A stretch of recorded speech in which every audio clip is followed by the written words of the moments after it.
Welcome to Penrose Learning, where we make understanding easy. In this video, I will explain how to make a delicious cabbage onion salad. To begin, gather your fresh ingredients like 1 head of cabbage and 2 large onions. Make sure all your vegetables are thoroughly cleaned and ready for the next steps.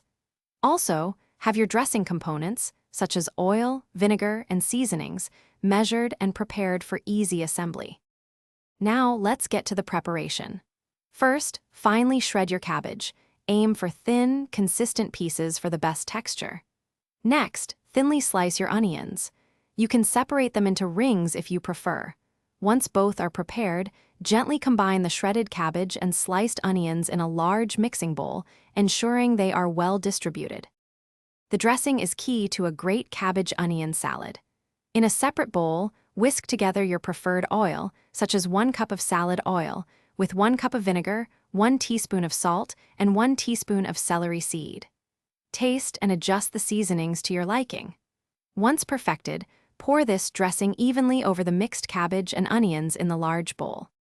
Almost ready to enjoy, gently toss the salad to ensure every piece of cabbage and onion is coated with the delicious dressing. For the best flavor, cover the bowl and refrigerate the salad for at least 30 minutes. This allows the flavors to meld beautifully. Before serving, you can garnish with fresh herbs for an extra touch. Thanks for watching. If this was helpful, leave a like and consider subscribing. See you next time.